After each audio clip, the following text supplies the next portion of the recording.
সূরা আত-তাকাবুন। বিসমিল্লাহির রহমানির রহিম।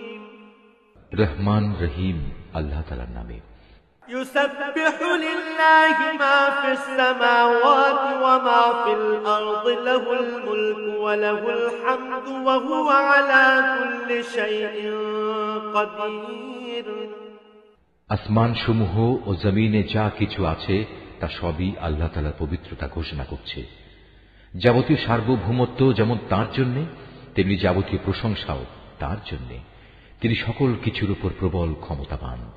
হুয়াল্লাযী খালাকাকুম ফামিনকুম কাফিরুন ওয়া মিনকুম মুমিন ওয়াল্লাহু বিমা তা'মালুনা বাসীর।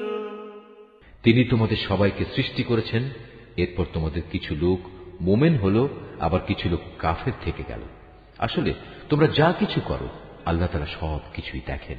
খালাকাস সামাওয়াতি ওয়াল আরদা বিল হাক্কি ওয়া সাওওয়ারাকুম ফাআহসানা সুওয়ারাকুম ওয়া ইলাইহিল মাসীর। তিনি আকাশমণ্ডলীয় পৃথিবী সঠিকভাবে সৃষ্টি করেছেন, অতঃপর তোমাদের তিনি মানুষের আকৃতি দিয়েছেন, তাও আবার অতি সুন্দর করে তিনি তোমাদের আকৃতি দিয়েছেন। তার কাছেই তোমাদের আবার ফিরে যেতে হবে। ইয়ালামু মা ফিস সামাওয়াতি ওয়াল আরদি ওয়া ইয়ালামু মা তুসিররুনা ওয়া মা তু'লিনুন ওয়াল্লাহু আলীমুন বিযাতিস সুদূর। আকাশমণ্ডলীয় পৃথিবীতে যা কিছু আছে তা তিনি জানেন। তিনি জানেন তোমরা যা কিছু গোপন করো আর যা কিছু প্রকাশ করো। এমনকি আল্লাহ তাআলা তোমাদের মনের কথাও জানেন। ألم يأتكم نبأ الذين كفروا من قبل فذاقوا وبال أمرهم ولهم عذاب أليم। তোমাদের কাছে কি সেসব লোকের খোঁজ খবর কিছুই পৌঁছেনি যারা এর আগে বিভিন্ন নবীর সময় কুফরি করেছিল, অতঃপর তারা দুনিয়াতেই নিজেদের কর্মফল ভোগ করে নিয়েছে, পরকালেও তাদের জন্য কঠোর যন্ত্রণাদায়ক আযাব রয়েছে। ذلك بأنه كانت تأتيهم رسلهم بالبينات فقالوا أبشر يهدوننا فكفروا وتولوا واستغنى الله والله غني حميد।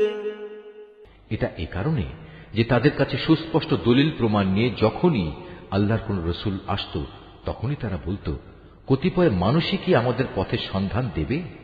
অতএব তারা সত্য প্রত্যাখ্যান করল এবং ঈমানের পথ থেকে মুখ ফিরিয়ে নিল। অবশ্য আল্লাহ তাআলার তাদের কাছ থেকে কিছুই পাওয়ার দরকার ছিল না, কেননা আল্লাহ তাআলা কারোই মুখাপেক্ষী নন, তিনি প্রশংসিত। زعم الذين كفروا أن لن يبعثوا قل بلى وربي لتبعثن ثم لتنبؤن بما عملتم وذلك على الله يسير। এ কাফেররা ধারণা করে নিয়েছে একবার মরে গেলে কখনো তাদের পুনরুত্থিত করা হবে না। তুমি বলো, না, তা কখনো নয়। আমার মালিকের শপথ, অতি অবশ্যই মৃত্যুর পর তোমাদের সবাইকে আবার কবর থেকে উঠানো হবে এবং তোমাদের বলে দেয়া হবে তোমরা কি কাজ করে এসেছো, আর আল্লাহ তাআলার পক্ষে এটা অত্যন্ত সহজ কাজ।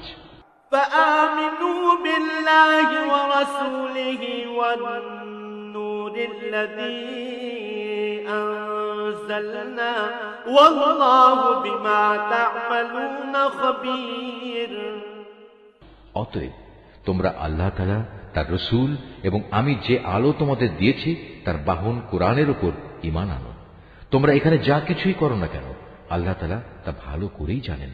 يوم يجمعكم ليوم الجمع ذلك يوم التغابن ومن يؤمن بالله ويعمل صالحا يكفر عنه سيئاته ويدخله جنات تجري من تحتها الأنهار خالدين فيها أبدا ذلك الفوز العظيم যেদিন তোমাদের আগে পরে সমস্ত মানুষ ও জিনকে একত্র করা হবে সে মহাসমাবেশের দিনটির জন্য, যেদিন বলা হবে, হে মানুষ ও জিন, আজকের দিনটি হচ্ছে তোমাদের আসল লাভ লোকসানের দিন। লাভের দিন তার জন্য যে ব্যক্তি আল্লাহর উপর ঈমান এনেছে এবং নেক কাজ করেছে, তিনি আজ তার সব গুনাহ মোচন করে দেবেন এবং তাকে তিনি এমন এক সুরম্য জান্নাতে প্রবেশ করাবেন যার তলদেশ দিয়ে ঝর্ণাধারা প্রবাহিত হবে। তারা সেখানে অনন্তকাল অবস্থান করবে, আর এটাই হচ্ছে পরম সাফল্য। والذين كفروا وكذبوا بآياتنا أولئك أصحاب النار خالدين فيها وبئس المصير এটা লোকসানের দিন তাদের জন্য যারা আল্লাহ তাআলাকে অস্বীকার করেছে এবং আমার আয়াতসমূহকে মিথ্যা প্রতিপন্ন করেছে। এদের ব্যাপারে আল্লাহর সিদ্ধান্ত হচ্ছে, এরা সবাই জাহান্নামের অধিবাসী হবে, সেখানে তারা চিরকাল অবস্থান করবে। কত নিকৃষ্ট সে আবাসস্থল! মা আসাবা মিন মুসিবাতিন ইল্লা বিইذনিল্লাহ ওয়া মান ইউমিন বিল্লাহি ইয়াহদি কলবাহু ওয়াল্লাহু বিকুল্লি শাইইন আলীম। আল্লাহ তাআলার অনুমতি ব্যতীত কোনো বিপদই আসে না। যে ব্যক্তি আল্লাহ তাআলার উপর বিশ্বাস স্থাপন করে, আল্লাহ তাআলা তার অন্তরকে সুপথে পরিচালিত করেন, আর আল্লাহ তাআলা সব বিষয়ে সম্যক অবগত রয়েছেন। وأطيعوا الله وأطيعوا الرسول فإن توليتم فإنما على رسولنا البلاغ المبين।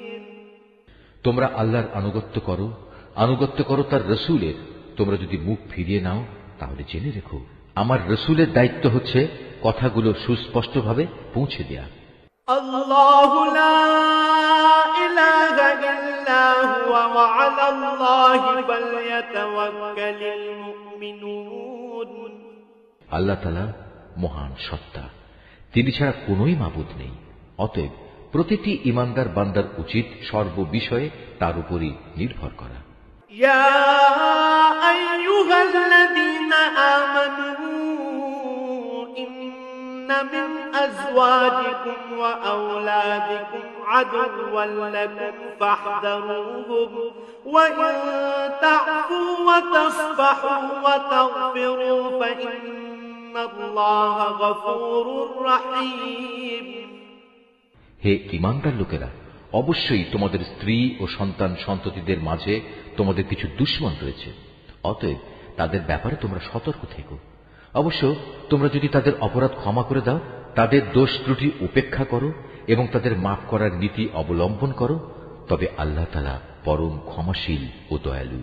ইন্নামা আমওয়ালুকুম ওয়া আওলাদুকুম ফিতনাহ ওয়াল্লাহু ইনদাহু আজরুন আযীম। তোমাদের ধন সম্পদ ও সন্তান সন্ততি হচ্ছে তোমাদের জন্য একটি পরীক্ষা মাত্র, আর এই পরীক্ষায় কামিয়াব হতে পারলে অবশ্যই আল্লাহ তাআলার কাছে মহা পুরস্কার রয়েছে। ফাত্তাকুল্লাহা মাসতাতা'তুম ওয়াসমা'ু ওয়া আতি'উ ওয়া আনফিকু খায়রান লিআনফুসিকুম ওয়া মান ইউকা শুহহা নাফসিহি ফাউলাইকা হুমুল মুফলিহুন। অতএব তোমরা সাধ্য মোতাবেক আল্লাহ তাআলাকে ভয় করো, তোমরা রাসূলের আদেশ শোনো এবং তার কথা মতো চলো। আল্লাহ দেয়া ধন সম্পদ থেকে তারই উদ্দেশ্যে খরচ করো, এতে তোমাদের নিজেদের জন্যই কল্যাণ রয়েছে। যে ব্যক্তিকে তার মনের লোভ লালসা থেকে রেহাই দেওয়া হয়েছে, সে এবং তার মতো লোকেরাই সত্যিকার অর্থে সফল কাম।